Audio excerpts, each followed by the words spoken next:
Baik, hari ini kumpulan kami akan membincangkan mengenai isu dan pengurusan masalah disiplin pelajar di sekolah menengah. Nama-nama berikut merupakan ahli kumpulan saya. Jadi seterusnya, untuk pengenalan yang dibincangkan oleh Kalim Zainal dan Wan Zulkifli Wan Hassan dalam kajian tahun 2009, permasalahan disiplin dalam kalangan pelajar sekolah di Malaysia dilihat tiada penghujungnya kerana menjadi perhatian media massa secara berterusan. Oleh itu, mereka ni membincangkan bahawa masalah disiplin pelajar ini sering digembar-gemburkan di media sosial. Oleh itu menunjukkan ianya tiada penghujungnya. Okey. Menurut Johansson tahun 2011, sekolah sebagai institusi bertanggungjawab mendidik pelajar untuk berdisiplin. Oleh itu, sekolah merupakan komponen yang penting untuk mencorak pelajar. Okey. Vandalism, merokok, ponteng, salah guna dadah antara isu disiplin dalam negara. Tetapi ada beberapa isu yang akan kami bincangkan selaras dengan temu bual yang telah kami jalankan. Okey, ejen sosialis mempengaruhi faktor permasalahan disiplin pelajar. Jadi ini akan dibincangkan oleh kumpulan kami. Baik, seterusnya. Okay, seterusnya, untuk isu-isu masalah disiplin, di sini kami tekankan 4 masalah yang lazim, iaitu pertama, vandalisme, yang kedua, merokok, yang ketiga, penggunaan dadah, yang keempat, ponteng sekolah. Apa yang saya boleh simpulkan di sini adalah terbitnya semua tingkah laku ini kerana pengaruh rakan sebaya yang tinggi dan lazimnya dijalankan di dalam kelompok yang tersendiri. Jadinya, isu-isu yang terbabit merupakan berupaya untuk merosakkan imej kendiri yang pertama, sekaligus identiti sekolah yang kedua. Contohnya, aktiviti vandalisme mampu mencacatkan imej sekolah dengan kerosakan yang dilakukan oleh pelajar serta menjamin kepada kerugian yang tinggi untuk kos pembaik pulih harta benda sekolah yang telah dirosakkan. Seterusnya, untuk merokok dan pengambilan dadah, kedua-dua isu ini berupaya untuk mengundang penyakit-penyakit kronik seperti sakit jantung dan sebagainya. Kebiasaannya, para pelajar yang terlibat dalam isu ini adalah pelajar yang kurang akan pengetahuan tentang perkara-perkara ini serta tidak mengendahkan risiko jika mereka melakukan aktiviti yang sedemikian. Dan akhir sekali, ponteng sekolah seringkali dikaitkan dengan cara untuk para pelajar melepaskan diri dari tanggungjawab kerana mereka ni tertekan dan tidak ada pendirian yang tetap di dalam diri kerana mudah terikut dengan rakan-rakan yang lain. Itu sahaja. Seterusnya. Seterusnya, beralih kepada faktor-faktor masalah disiplin pelajar. Berdasarkan dapatan kami, dapat 5 faktor. Yang pertama adalah faktor kendiri pelajar, yang mana pelajar melakukan masalah disiplin di sekolah adalah lebih kepada untuk menunjukkan diri mereka kerana kurangnya kasih sayang dan memerlukan perhatian daripada orang sekeliling. Selain itu, mereka melakukan masalah disiplin ini adalah lebih kepada untuk mengejar populariti, yang mana mereka inginkan guru dan rakan sebaya mengetahui kewujudan mereka di sekolah. Oleh itu, mereka melakukan kesalahan disiplin kecil seperti tidak mematuhi etika dan undang-undang pemakaian uniform dengan betul, iaitu tidak mengenakan lancana, tanda nama dan juga suka melakukan kesalahan-kesalahan kecil yang lain. Seterusnya, kita melihat kepada faktor ibu bapa dan keluarga yang mana terbahagi kepada 2 aspek, iaitu sikap ibu bapa itu sendiri yang kurang memberi perhatian dan tidak memberi perhatian kepada kebajikan anak-anak, yang mana mereka sibuk dengan pekerjaan masing-masing. Berdasarkan hasil temubual kami, guru itu menyatakan apabila guru melaporkan kegiatan ponteng sekolah kepada ibu bapa sama sekali tidak tahu menahu kegiatan anak mereka ponteng di sekolah kerana ibu bapa menganggap apabila anak mereka berpakaian lengkap uniform ke sekolah, mereka menganggap anak mereka pergi ke sekolah bukannya pergi ke tempat lain. Oleh itu, apa yang boleh saya simpulkan di sini, sebenarnya ibu bapa ini memberi tanggungjawab yang sepenuhnya kepada pihak sekolah dan memberi kepercayaan sepenuhnya kepada anak-anak tanpa menyusul periksa terlebih dahulu. Seterusnya, kita lihat kepada faktor sekolah rendah dan juga peraturan sekolah. Okey, untuk latar belakang dan persekitaran sekolah rendah, Yang mana pelajar ni dia terbawa-bawa dengan persekitaran, tingkah laku semasa mereka di sekolah rendah. Lebih-lebih lagi apabila sekolah itu mempunyai peratusan pelajar yang bermasalah tinggi. Jadi mereka membawa persekitaran dan tingkah laku mereka ke peringkat menengah.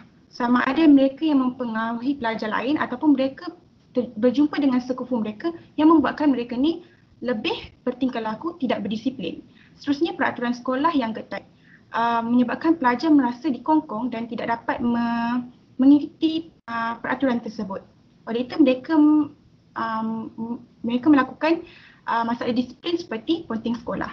Seterusnya kita lihat kepada rakan sebaya. Okey, faktor rakan sebaya ini juga disentuh dalam sesi temu bual kami, iaitu masalah disiplin ni kerap kali dilakukan dalam bentuk ramai, bukannya secara berseorangan antara aktiviti-aktiviti yang dilakukan seperti melepak, merokok dan pergaulan bebas. Seterusnya faktor media masa yang mana juga pernah dikelola kes ini oleh guru tersebut, yang mana dia pernah menangkap seorang pelajar yang memiliki simpanan video berunsurkan lucah. Yang lebih mengejutkan, pelajar itu adalah pelajar perempuan dan kegiatan pelajar tersebut tidak diketahui oleh ibu bapa pelajar tersebut. Okey, untuk kes memiliki video berunsurkan lucah ini bukan hanya melibatkan pelajar perempuan tetapi melibatkan kepada dua-dua jantina pelajar, iaitu pelajar lelaki dan juga pelajar perempuan. Itu sahaja daripada saya. Seterusnya. Baiklah, menurut guru yang kami temu bual, beliau ada menerangkan cara-cara sekolah menangani masalah disiplin pelajar. Jadi pada peringkat awal, guru menggunakan cara iaitu komunikasi. Guru berkomunikasi dengan pelajar, membuat penyesuaian peribadi, sosial, emosi dan akademik dengan persekitaran sekolah, peraturan tata tertib dan sebagainya, terutama pada awal persekolahan. Jadi peranan guru di sini ialah untuk memberi kesedaran kepada pelajar di peringkat awal lagi sehingga mereka mencapai satu tahap yang dapat menanamkan sikap suka kepada pelajaran. Cara yang kedua iaitu merotan dan menakutkan pelajar. Guru disiplin dan juga guru-guru di bawah unit disiplin akan ke rumah pelajar yang sering memonteng dan tidak hadir ke sekolah. Jadi dalam konteks ini, pelajar akan mematuhi disiplin sekiranya ia bertujuan untuk membantu mereka mencapai kejayaan. Ini merupakan cara yang khusus kepada pelajar yang sering melarikan diri dari kawasan sekolah dan melepak di kawasan bandar. Cara yang seterusnya iaitu memberi mata merit. Memberikan mata merit kesalahan kepada pelajar-pelajar yang melanggar undang-undang sekolah seperti melakukan kes buli dan merokok. Semua ini merupakan gejala yang tidak sihat yang memerlukan bimbingan daripada guru. Di dalam sistem merit ini, pelajar yang melakukan kesalahan berat di sekolah boleh dikenakan hukuman gantung setelah mendapat surat amaran kali ketiga. Cara yang seterusnya iaitu guru sebagai role model. Kerjasama tiap guru mestilah ada untuk membanteras masalah-masalah disiplin pelajar yang berlaku di dalam sekolah. Guru seharusnya peka terhadap semua masalah ini dan mengambil tindakan segera. Guru harus membantu pelajar untuk membentuk tabiat kerja yang baik dan menghargai kerja yang dilakukan oleh pelajar. Guru perlu memahami peranan mereka dalam membantu pelajar memahami peranan pelajar itu sebagai seorang pelajar. Itu sahaja daripada saya. Seterusnya, dalam kajian ini terdapat 6 kajian lepasan yang berkaitan dengan masalah disiplin yang kami perolehi, iaitu dua daripadanya adalah kajian dalam negara dan 4 lagi adalah kajian di luar negara. Okay. Kajian dalam negara menunjukkan bahawa faktor ibu bapa dan faktor pelajar adalah punca kepada masalah berlakunya disiplin di sekolah. Seterusnya dan manakala kajian luar negara pula menunjukkan 3 daripada 4 kajian menunjukkan bahawa faktor ibu bapa adalah punca berlakunya masalah disiplin di sekolah, dan satu lagi kajian menunjukkan bahawa faktor persekitaran sekolah adalah punca kepada masalah berlakunya disiplin di sekolah. Jadi secara keseluruhan, faktor ibu bapa adalah punca bagi setiap punca kepada masalah disiplin yang berlaku di sekolah. Itu saja.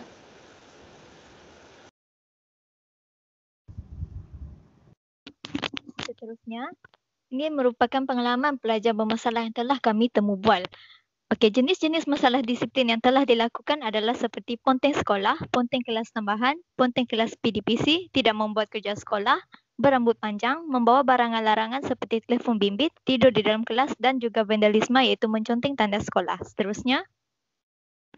Okey, ketika ponteng sekolah dan kelas tambahan, pelajar tersebut hanya berada di tandas atau di dalam stor sukan. Kelas yang selalu tidak dimasuki adalah seperti mata pelajaran matematik, biologi dan sains. Pelajar tersebut selesa melakukan salah laku ponteng semenjak berada di tingkatan 1. Seterusnya, bentuk hukuman yang pernah dikenakan di sekolah adalah seperti hukuman rotan semasa perhimpunan pagi di depan orang ramai. Pernah digantung sekolah selama hampir 2 minggu iaitu semasa tingkatan 2 dan tingkatan 4. Pelajar tersebut juga pernah diberi surat amaran sekolah banyak kali dan hampir terkena buang sekolah. Seterusnya, walaupun agak bermasalah dalam akademik, pelajar tersebut merupakan salah seorang atlet sekolah iaitu dalam permainan badminton dan lumba lari. Kesalahan kecil yang sering dilakukannya hanyalah datang lambat sewaktu latihan sukan. Namun begitu, terdapat guru-guru yang hanya melayan Ikhwan dengan baik semasa aktiviti sukan. Seterusnya, ibu bapa pelajar tersebut bekerja sepenuh masa dan mereka hanya tahu mengenai masalah disiplin pelajar tersebut selepas diberitahu oleh pihak sekolah melalui panggilan telefon. Pelajar tersebut juga menjelaskan dirinya terlibat dengan masalah disiplin bukan atas sebab kekurangan kasih sayang daripada ibu bapa. Namun, dia menyedari perkara itu datang daripada pilihannya sendiri. Seterusnya, masalah disiplin pelajar tersebut tidak begitu serius dan tidak pernah melibatkan kes polis seperti pergaduhan. Hanya melibatkan kawan rapat iaitu dalam 2 atau 3 orang sahaja. Pelajar tersebut juga tidak pernah terlibat dalam gangsterisme, tetapi pernah beberapa kali terlibat dalam vandalisme seperti menconteng tanda sekolah. Sekian daripada saya. Berikut adalah latar belakang guru dan pelajar yang telah kami temu bual.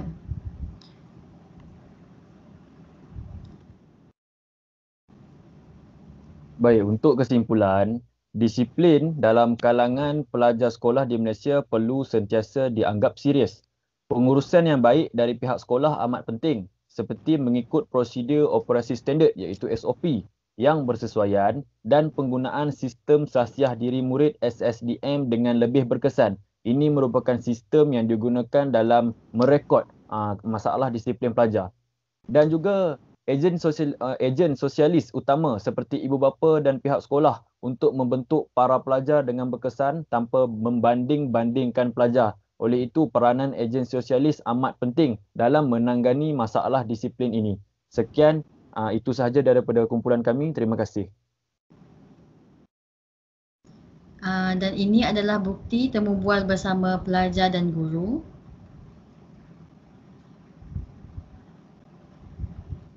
Sekian, terima kasih.